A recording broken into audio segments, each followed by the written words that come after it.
मेरा नाम अतुल सुभाष है। मैं तकरीबन 34 साल का हूँ। बैंगलोर में रहता हूँ। आज मैं सुसाइड कमिट करने जा रहा हूँ। बेंगलुरु में काम करने वाले एआई इंजीनियर अतुल सुभाष की आत्महत्या ने पूरे देश को झकझोर दिया। ना तो ये पहली घटना है, ना अंतिम। जैसे पहले ससुराल द्वारा दहेज के लिए पत्नी को मारने की घटनाएं होती थी, वैसे ही बीते कुछ दशकों में पत्नी द्वारा परेशान किए जाने के कारण पुरुषों की आत्महत्या की घटनाएं बढ़ रही हैं। दहेज और घरेलू हिंसा जैसी समस्याओं को दूर करने के लिए जो कानून बनाए गए, उन्होंने एक नई समस्या पैदा कर दी। वास्तव में कानून बनाने वाले चाहते ही नहीं थे कि समस्या हल हो। उनका उद्देश्य था स्त्री और पुरुष के बीच में टकराव की स्थिति पैदा करना। इसमें वे सफल रहे हैं। परिवार व्यवस्था तोड़ने के लिए यह आवश्यक है कि स्त्री और पुरुष के बीच एक वर्ग संघर्ष की स्थिति बनी रहे। अभी तक पुरुषों का पलड़ा भारी था, तो उन्होंने महिलाओं को भी हथियार दे दिया। अब लड़ते रहो दोनों। दहेज तो आज भी लिया और दिया जा रहा है। घरेलू हिंसा रुक गई हो, ऐसा तो बिल्कुल भी नहीं है। अंतर केवल इतना है कि अब महिलाएं भी पुरुषों का उत्पीड़न कर सकती हैं, उनसे पैसों की डिमांड कर सकती हैं और भी बहुत कुछ।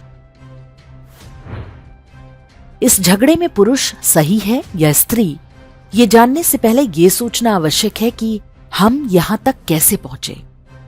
जिस समाज में स्त्री और पुरुष को एक दूसरे का पूरक माना जाता रहा, वहां ये सब कैसे हो गया? इसका सबसे बड़ा कारण है कि हमारी परिवार व्यवस्था से धर्म गायब हो गया। धरती पर मनुष्य का जीवन पहली नजर में खाली और निरर्थक है। धर्म न केवल इसे सहने योग्य बनाता है, बल्कि इसे उद्देश्य और आनंद से भी भर देता है। धर्म के बिना पति पत्नी के संबंध का कोई महत्व नहीं है। हमारे जीवन से धर्म के चले जाने के बाद हमने सोचा कि कानून हमारी समस्याओं का समाधान कर देगा, और कानून बनाने के लिए हमने वामपंथियों को लाकर बिठा दिया।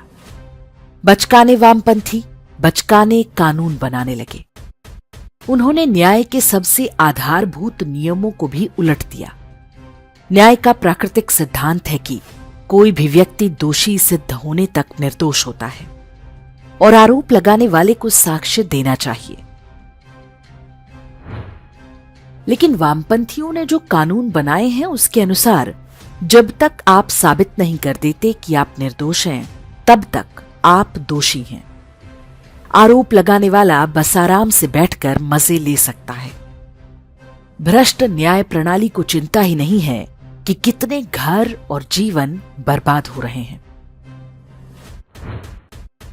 अतुल सुभाष की आत्महत्या को यदि आप पुरुषों के अधिकार या मेंस राइट की तरह देखते हैं, तो आप भी वामपंथ के उसी ट्रैप में फंसे हुए हैं जिसे विमेन राइट्स या फेमिनिज्म कहते हैं।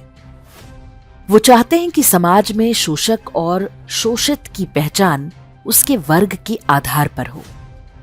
पुरुष है तो शोषक और महिला है तो शोषित।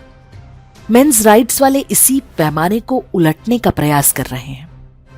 अदालतें न्याय देने के बजाय सामाजिक न्याय की उसी वामपंथी अवधारणा को लागू करवा रही हैं। जौनपुर की कोर्ट की जज साहिबा भी संभवतः वही कर रही थीं। थोड़ी रिश्वत, थोड़ा जेंडर जस्टिस, दोनों साथ साथ चल रहा था। पारिवारिक कानून और न्यायालय हिंदू परिवारों के साथ वही कर रही हैं जो लेबर लॉ और मजदूर संघों ने उद्योगों के साथ किया। केवल पत्नी को दोषी मानना भयानक भूल होगी। पत्नी के परिवार में कुछ पुरुष भी होंगे जो लालच या दुर्भावना से प्रेरित होंगे। इसी प्रकार से पुरुष के परिवार में भी कई स्त्रियां होंगी जो कोर्ट कचहरी के चक्कर में प्रताड़ित होती हैं। स्त्री और पुरुष अलग अलग वर्ग या विरोधी पक्ष नहीं हैं। दोनों एक ही दूषित और मति भ्रमित समाज के अंग हैं। न्याय और शासन व्यवस्था में घुला वामपंथी विष कब हटेगा वो तो पता नहीं, लेकिन हम एक काम कर सकते हैं। अपने परिवारों और संबंधों में धर्म को फिर से स्थापित करें। समस्या जटिल है, पूरी तरह हल हो जाए ये आवश्यक नहीं, लेकिन सुधार का मार्ग यहीं से आरंभ होगा।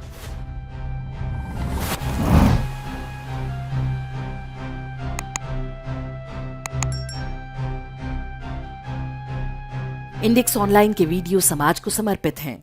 आप इनको डाउनलोड करके जैसे चाहे वैसे प्रयोग कर सकते हैं। चाहे तो आप हमारे टेलीग्राम चैनल से जुड़ सकते हैं, वहां सारे नए पुराने वीडियो आपको मिल जाएंगे। हमारे सोशल मीडिया लिंक हर वीडियो के डिस्क्रिप्शन में होते हैं। हमारा एकमात्र उद्देश्य हिंदू समाज को जागृत और एकजुट करना है। इसमें सहभागी बने। धन्यवाद।